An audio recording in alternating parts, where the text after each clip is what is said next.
Hello and welcome to Veterans of the Valley. I'm Tom Turbyville. This November the 23rd, Eddie Thompson of College Station will turn 98 years old.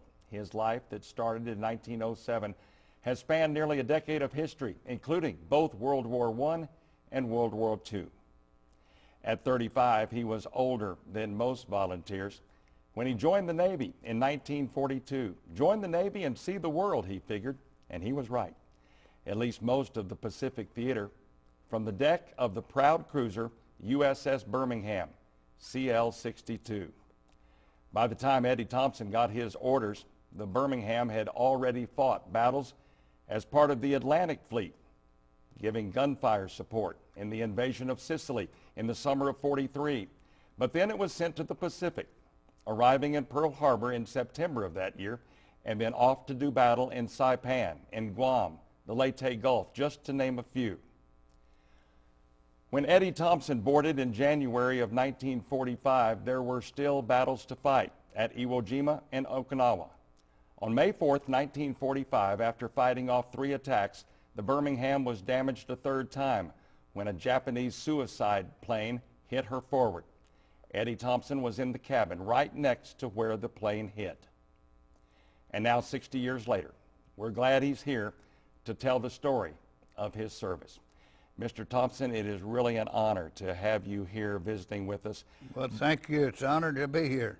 Before we start talking about your service with the U.S. Navy, I want to talk about the Baker Hotel in downtown Dallas. Okay. That was a large part of your life before you joined the service. 12 years. What'd you do there? Well, it started out as a bellhop. The bellman, they help people carry luggage and show them to the rooms and do whatever they can for them.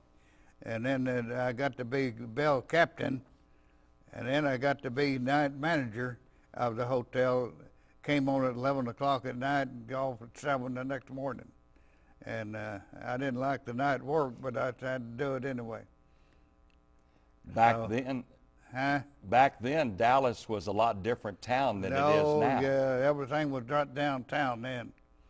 Yeah, those suburbs weren't out there. You had the And, Baker Hotel, and right across the street was the Adolphus Hotel. That's right, yeah. The Baker's not there anymore. Right. I don't think either is the Adolphus either. Everything's I don't changed. know about the Adolphus. But they blew the Baker down and put a telephone building up there. I guess as a bellhop, you probably toted luggage for a lot of famous people. Yes, I sure did. I can't think of all of them right now, but I did a lot of them. Probably saw a lot of governors and Yeah, political man. people and everything. Sure. A lot of comedians and all that. Bob Hope even, he was down there. You carried his luggage for him, huh? Yeah, yeah. Then in 1942, you were relatively old when you volunteered, enlisted in the Navy. That's right. Why did you go Navy? Well, I didn't want to be drafted and put in the Army. I just wanted to be in the Navy instead of the Army, so I made a choice. Like I say, the government declared the hotel industry essential to the war effort, and key personnel would not be drafted indefinitely. They just probably would never be drafted. And I was a key personnel. I was the night manager of the Baker Hotel. And so I stayed there and see, they put me in the Navy office just as soon as I enlisted and was sworn in. They put me in the office, and I worked in that office 2 years. Finally, I went out to Shoemaker, California, the receiving station, and I was assigned to the Birmingham. And I was on it almost a year. Now, the office you were in was the Office of Naval Procurement, is that right? Office of Naval Officer Procurement, right. What did you learn there? Well, I just learned how to handle people, try to talk. I had to get them to fill out papers, one thing or another, and that's what I did, had forms of all kinds to fill out, and I had to see that they did it right. And I learned in some crazy ones and then some good ones. they figured that you were a people person working at the Baker Hotel, and that was a good job for you. Yeah. Well, that learned how to handle people. That's what they seem to think. And when they found out I was worked at the Baker Hotel, they immediately assigned me to this Office of Naval Officer Procurement, and that's what I was in until January of '45. They closed the office, and I went to this receiving station and drew the Birmingham. That's how come me on it. When you went to the Birmingham, did you know then that the Birmingham was a pretty active cruiser in the war already? No, I didn't. I didn't know it. No, I found out later. I found out about a lot of history of it. Right, you were on a pretty active ship. What was your job on the Birmingham? Well, we were in the computer room, they called it. We had instruments that aimed the guns, and the guns were in a mount up on the decks, you know, and they can't fire, can't do anything unless an officer tells them to. And we were in the room, and 5 decks down in that ship, connected with phones to the turrets, and we told them what to do. They couldn't do anything unless we told them to. So, and that was part of the. I had a telephone. I was talking to somebody in the turrets or somewhere all the time. I was connected with them, you see. So you pretty much told them where to shoot the guns and when to shoot them, right? We told them, yeah. We had to tell them when to shoot the guns and where to shoot them. They couldn't fire unless somebody told them to. Let's talk about the islands that you were either on or you floated real near. You told me a list of some of the islands in the Pacific that you had experience with. What were some of the islands? Well, Guam was one. Like I've told you, my brother was assigned there. He was stationed on Guam, and my ship came in there to get a hull patch so we could get to Pearl Harbor. And while they were doing that, I got permission to go over on this island and visit him, which is the island of Guam. And so he was a chief petty officer, and he was a cook, chief commissary steward they called it. Right. And he was stationed there, so I got to visit him. And then I was assigned, when the war was over, well, I was still on the ship, and they said that all the people that were eligible to go home could go home now, or stay with the ship, whichever you wanted to do. So 27 of us wanted to leave the ship, and we got a 30-man tent pitched on the side of a hill on Okinawa, and lived there 10 days waiting for a troop ship to bring me back to the States. And finally I got back to San Francisco. So you lived 10 days on the side of a hill. That's right, on Okinawa. On Okinawa. What was the weather like? Rainy and mosquitoes. That was two of the worst things. Oh, those mosquitoes nearly drug us off. Mm-hmm. Some of the other islands that you remember, you listed a bunch of the islands in the Well, I didn't visit any of them. I was just close to them, you know. Right. We was, Kwajalein, San Weetalk, Saipan, Tinian, Guam, Ulithi, Iwo Jima, Karamarato, Aishima, and Okinawa.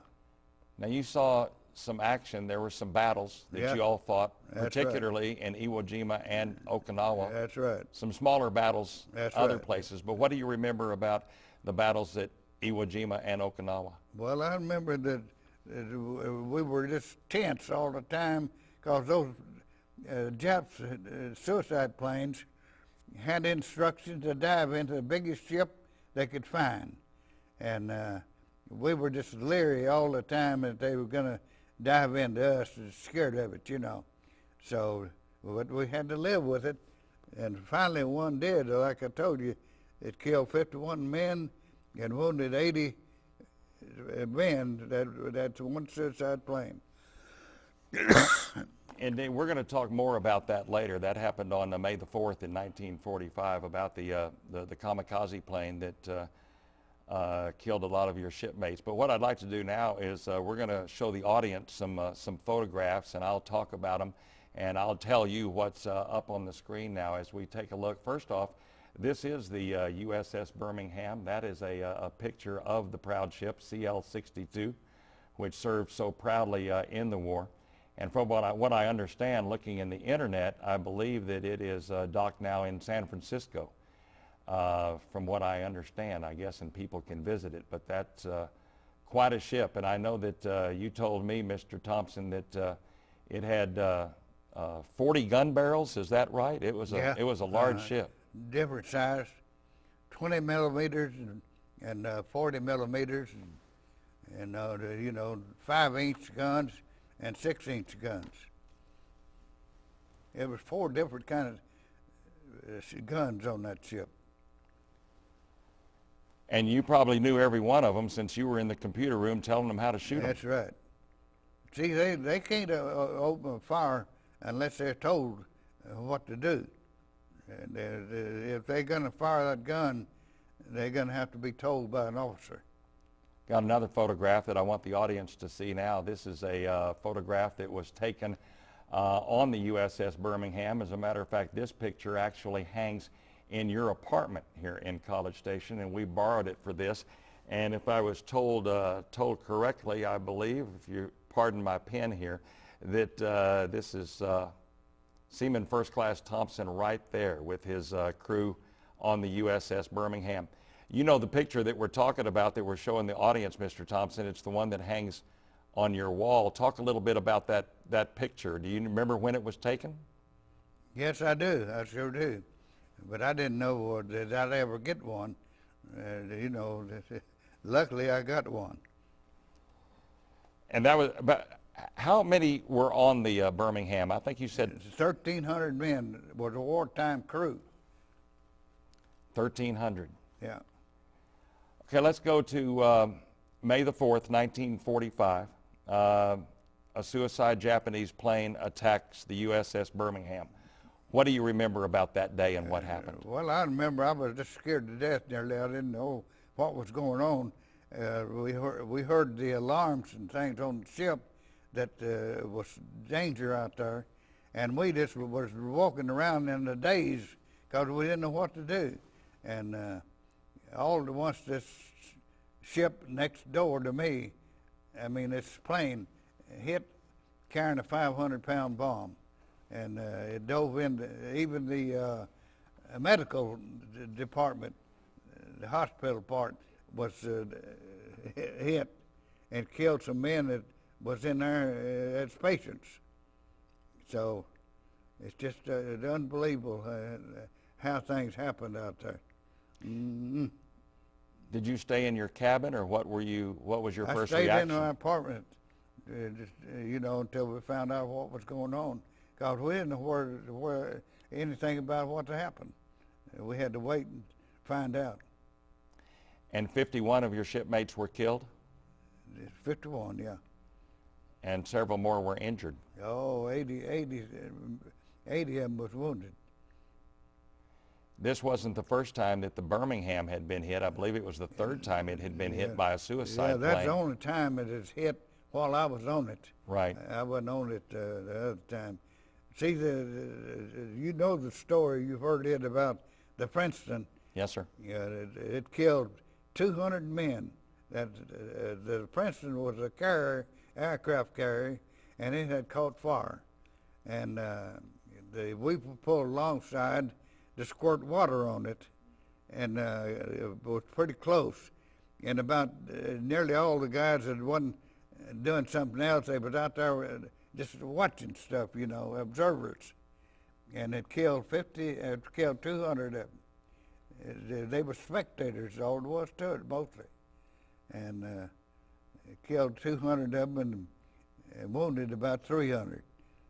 So it sure was a terrible thing, that Princeton was. Of course, they all are. Indeed. But that's one of the worst things I ever heard of. That's right. Matter of fact, I was visiting with Mr. Thompson the other day, and I told him kind of an ironic story myself. My mother's first husband was a World War II Navy pilot. His name was Lieutenant Bob Butler, and his unit, VF-27, was a unit that flew F-6F Hellcats. And VF-27 was actually the Hellcat unit that was on the Princeton at that time. My mother's husband at the time wasn't there. He had actually been killed about 2 months before in a training exercise. But it was his mates that were actually on the Princeton at the time when it came in contact with the Birmingham. That, I believe, was in October of 1944, actually before you boarded the USS Birmingham. That's right, yeah. And you talked a little bit about your brother, about meeting up with him in Guam. That's something that every soldier, every Navy person doesn't get to do, is meet up with a relative during wartime. That's right. I got to visit him one time, is all, and I was just lucky enough to do it. But we got hit at Okinawa. We were about 2 days out of Okinawa, out of Guam, and they had a floating dry dock down there. Yes, sir. And this ship needed the hull patched. So we received orders to go down to Guam and get this hull patched so we could get to Pearl Harbor. So that's what we did. And my brother was there. We were there a couple of days, and I got to visit him twice. Got another photograph I want the audience to see. Speaking of your brother, Pete, we've got a picture here. And I'm going to adjust it here a little bit so we can see it a little bit better. There we go. This is Seaman First Class Eddie Thompson right here, and this is his brother Pete right over here, and this is his wife, and this is Eddie's wife Betty, and this is Pete's son. And in this photograph, I know, Mr. Thompson, you can't see it. Your niece Sharon Colson gave it to us.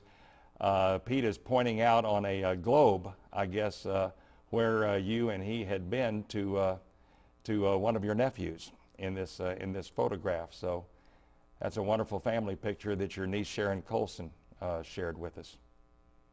Well, that's good. I didn't know it. Yep. Let's talk a little bit more about the Birmingham and just the pure size of this ship. You say that it had 40 guns on it, and That's right. 1,300 people. I guess during the course of a war, I guess you don't get to meet all of them, even though you're on the same craft. That's right. That's right. Oh man, you couldn't meet all that 1,300 crew member, you know. And a lot of times we had we had passengers that were going out to board this ship. They were taking us to where we went the closest to them, where his ship was, and he'd go with us on the Birmingham. And when we got close to where his ship was, they'd let him off, and he'd go back to his ship. Right. You fought, besides Okinawa and Iwo Jima, there were other island battles that you fought from offshore. Yeah, we this aircraft, you know, that's what we were fighting, and we did some shore bombardment. We had a man, a spotter they call it, on the beach, and he'd tell us where to shoot, and we did that. They call it call fire. When they call for fire at a certain area, well, we did it. You were 10 months on the Birmingham. During that amount of time, I can imagine you saw all kinds of weather. Matter of fact, you told me that you endured a typhoon or two. I was in a typhoon one time, and that ship, it is really high wind. I don't know what the speed of the wind was, but the ship would just go like that. And I'd say, it's coming back up. It's not coming back up this time. The bow would go down, and I said, it's not coming back up this time, but it did. Did you get seasick? Did you get seasick? No, luckily I wasn't the type. Some people are and some not. It's just, I don't know what it is. It's nature, but luckily I was not the type that got seasick. That was, And a lot of them did. They got so sick, they just said they didn't care what happened. They just felt so awful, you know. They said, we told some Japs that are coming up close, I don't care what they do. They don't care. now I know that the Birmingham, after it was attacked the third time with the suicide pilot, it was in desperate need of repair. And I believe it went to Guam first to get its hull repaired, and then on to Pearl Harbor, where That's it was right. there for 3 months. We were there 3 months getting it fixed. Right. What'd you do during that time? Well, we went to recreation places, one thing or another, just to get out of the way, you know. And they had places where you go and kind of be on vacation, and not on the ship or anything, but on the island. And that's where we went. We'd go to several different ones, you know. So you'd have a place to be and a place to, away from the ship.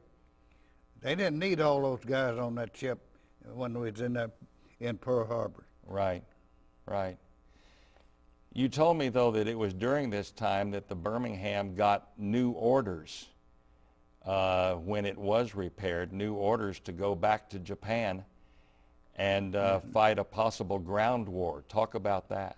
Well, they had already selected us when we got fixed up at Pearl Harbor to go to the Philippines, have a big fleet rendezvous. They're going to invade the mainland of Japan, November the 1st, 1945, and we were part of it. And we had already been assigned. And luckily, Harry Truman ordered the atomic bomb dropped, and it convinced the Japs that they better quit, and they surrendered. And then that canceled that invasion of Japan. And so, like I say, then they told us we were eligible to go home. Well, you could go home, and that's what I did. When I got the information about being eligible, I qualified, and I got permission to leave the ship, go over on Okinawa. That's like I told you, stayed 10 days, and then we caught a troop ship, and we were a week getting home. So, then caught a troop train from California to Norman, Oklahoma. That's where I was discharged. Right, right. Norman, Oklahoma. You were raised on a farm That's in right. Oklahoma. I had about 18 years on the farm before I got to Dallas. I lived in Dallas over 70 years. What'd you do after you got out of the Navy? I learned a new business. I became an optician. That's in a workshop where they make the glasses, you see. Make the eyeglasses. I learned how to do that, and they called it optician. Was that in Dallas? Yeah, in Dallas, uh-huh. So you went back to Dallas. Yeah, I came back to Dallas, yeah. Right. When I got out of the Navy. Yeah. So I lived in Dallas, like I say, over 70 years. And now you're here in College Station. One thing we sort of referred to but didn't mention is that Eddie Thompson's niece is Sharon Colson, of course, host of the show here on KAMU, and that's how I came to meet Eddie Thompson. Eddie, in the few minutes that we have left, I know that your wife, Betty, of 60 years, you were very, very close to her. She meant everything to you. You Yes, lost her in indeed. 1996. Talk about Betty Thompson. To talk about her? Yes, sir. Oh, she was a fine young lady, and she was 10 years younger than me. And the people asked me why I married one so much younger, and I said, well, she can take care of me longer. But it didn't work the other way. I took care of her. She got what they call pulmonary fibrosis, which attacks your lungs. And it took 10 years before it caused her death.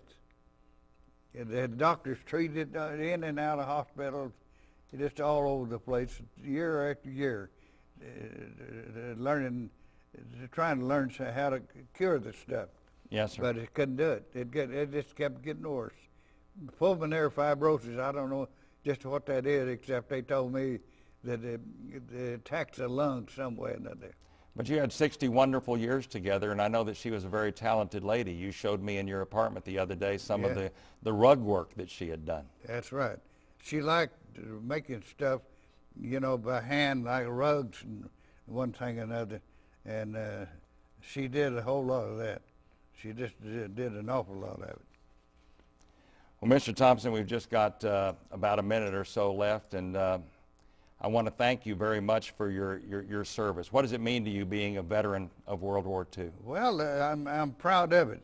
I'm proud of it that I would say that I was a veteran of World War II. And they say that the World War II families,